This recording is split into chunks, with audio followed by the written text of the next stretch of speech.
I wanted to do this video for a while now, and I'm going to do a video about my deportation, or how they tried to deport me in this country twice already. The American government tried to deport me twice. Also, my own father tried to deport me twice. So this might end up to be a 4-part video. But the first part, I'm going to talk about how ICE tried to deport me and what happened and how it all started.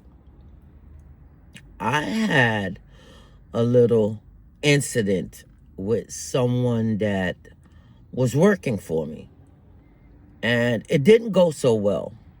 So she pressed charges against me. Well, not her. Her mother pressed charges against me. I had to go through the court system. Everything was resolved. But after the incident happened, I got a little bit stressed out. And once I got stressed out, about a year later, after I had went through the court system, everything was resolved, because it took a couple of years to get it resolved, where the judge kept putting the case back, keep putting the case back, keep putting the case back, until finally it ran into about 4 years till they finally decided to try to resolve the case. Well, about a year after the case got resolved, I decided I wanted to go to Jamaica, relax a little, get my head together, sort out some stuff that was going on with me mentally and emotionally. So I was going to go to Jamaica, and I was going to do like about a month there and get myself back together.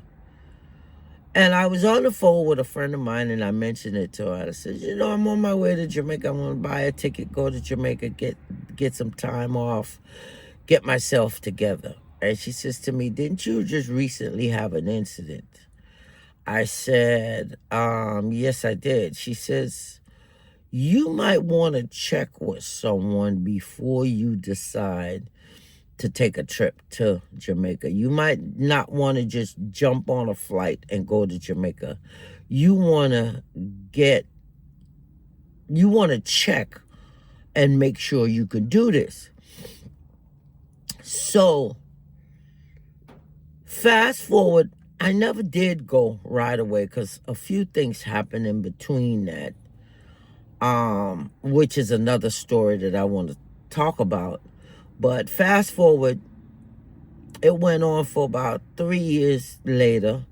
I walked into a lawyer's office, a Jewish lawyer.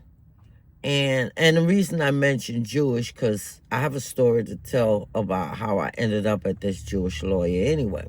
So I walked into this Jewish lawyer office, told him what was going on with me. And he looked at me and he said to me, you could travel. You don't have any problems. You could travel. Don't let anybody tell you that you can't travel. You can travel and you will be okay. So I took his word for it, because he sounded so earnest, and he sounded like he knew what he was talking about, and he sounded so real, that I said, you know what? This lawyer knows what he's talking about. I'm going to believe him, because I've been here since I was 7 years old. Why can I not travel? Now, mark you, being here at 7 years old, I still hold a green card. All these years, fast forward, I still own a green card. And to this day, I still own a green card. And I'm 62 years old. I just turned 62 last week. And I still hold a green card. But that's another story. Some people might be there saying, oh, why does she still hold a green card? She's been here since she was 7 years old, and she's now 62, and she still holds a green card. That's kind of odd. Okay. It's not, until you hear my story. But anyway, fast forward about my story about they trying to deport me, the first incident. So after this Jewish lawyer told me it was okay, I could travel, don't worry about it, they can't do anything to me, I went to Jamaica. And I was down there for about 2 weeks. I didn't even stay a month like I had planned, because by this time now, It was 3 years later. I didn't feel the same anymore. I went down for 2 weeks, came back up. And when I came back up, as a matter of fact, the reason I went was to christen my granddaughter, to get my granddaughter christened in Jamaica. So when I came back up with my granddaughter, they stopped me and they took me into this room. I call it the dark room. And because I've been in that room more than once, so this was my first incident going into that room. So I nicknamed it now the dark room. So when you hear me talk about the dark room, then you know where I'm at. I'm being investigated by ICE or Homeland Security at the airport in this room where they put everybody who they want to investigate. It's cold and morbid in that room, by the way. You can feel the tenseness in that room. Well, anyway, he took me to the room and he started asking me questions as far as, oh, you have a criminal background, da-da-da, this, that, and we're going to put you on parole. Of course, I've learned that not to really answer too many questions because, if I don't have a lawyer present, I'm not going to answer questions for them to incriminate me. So I didn't answer much questions. I said, I have to speak with a lawyer. They said, no problem.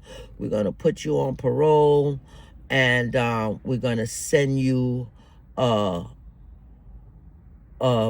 appointment in the mail for an interview to go down to ICE in Miami. I was like, okay. So I gave them my address, everything. They said, don't worry about it. We're going to stamp parole in your passport and we're going to take your green card. I was like, all right. So fast forward 6 months later, I get a phone call from an ICE agent from Miami. It was a female. So she calls me on the phone and she says to me, she says, you have an appointment at such and such a date, such and such a time. And these are the things that I want you to bring with you when you come down. Your driver's license, your social, a couple of things she was saying that she wanted me to bring, like my birth certificate, all sorts of stuff. So I said, okay, no problem. But before she hung up the phone from me, she said to me, I'm glad that you answered the phone.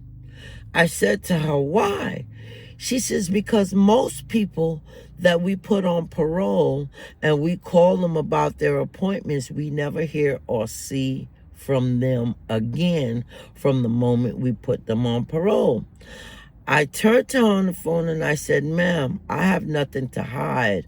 I'm not afraid of anything.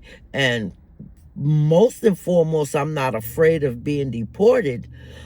But put that aside, I know I'm not going to be deported, so I have nothing to be afraid about. And I'm on my way down there to collect my green card from you. So she laughed over the phone. And she hung up, and of course, I told her I would be at the appointment and everything. So I end up at the appointment a few weeks later, and I'm there sitting in front of her. But before I sat in front of her, when I walked in the office, it's some crazy place down in Miami that you wouldn't even know that they had an office there. It was behind a dock somewhere, like very hidden. You actually have to know there's an ICE/Homeland Security office there. It's behind some dock. If you should ask me how to get there again, I would not know how to get there again. It was the weirdest place that they hid this agency. So I walk in and I walk up to the counter and the guy asked me what I'm here for, and I told him I'm here to see such and such an officer, and I'm also here to pick up my green card. So He was a white guy, very prejudiced. He laughed at me. Kiki. What makes you think you're coming here to pick up your green card? That was his attitude. So I looked at him. I said, because I'm here to pick up my green card. Well, it all depends. You can't just come here talking about you're picking up a green card. So I just looked at him. I didn't even answer because I know exactly where he was going. He was trying to get me out of my element. And trust me, he didn't want to get me out of my element. And I didn't want to get out of my element because I would have really been deported for real. So I just laughed at him and went and sat down. A few minutes later, he said, well, your officer's not here. I'm going to have to put you with somebody else. So I didn't even respond. I just sat there, yada, yada. I'm thinking to myself, this MF, right. So I didn't even catch his name because normally I catch these people's names. I just was not in that kind of mood that day. So I'm sitting there waiting. Then all of a sudden, my officer did show up. She did come. It looked like she was running a little bit behind. And I'm glad she did show up because I wanted to see who she was and I wanted to talk to her face to face. So she finally showed up and we went into her office, sat down, and first thing that she did, she gave me my green card back. She says, here, I want to give you this back before I forget. So I'm sitting there, I'm smiling to myself. I said, I told you I was coming for my goddamn green card. So she turned to me and said to me, she said, I've checked your files. I've done everything. And we can't do anything to you. We can't deport you. So here is your green card back. But one thing I do suggest that you do is go and apply for your citizenship. So this doesn't happen to you again. But it shouldn't happen to you again because I'm going to make notes in the system to let them know that you are okay. And I said, all right. Now, mark you all this time, my family is terrified. They're afraid shitless that I'm getting ready to get deported. And they couldn't understand why I was so calm about this whole thing. And I never flinched. I never said anything. I'm sitting there telling them, well, I'm going to go pick up my green card when I get this appointment and yada, yada, yada. So they're all afraid for me. They're like, wow, we can't believe that she's so adamant about what she's getting ready to do. So I was like, I'm not afraid. I'm going down there to go pick up my green card. And nobody's going to stop me, and that's what I'm going to do. Well, long story short, when I went down, I was able to pick up my card, and I was able to come back, and I was okay. And when I called my family and told my family what happened, they was pleased to hear that I was able to pick up my green card, and nothing happened to me. But listen out for part 2 of when they tried to deport me for the second time, which was even worse than the first time. First time went very well. And, I was able to get my green card back and everything was okay. But like, share, comment, tell me what you think. Tell me why you feel like they couldn't deport me. All right.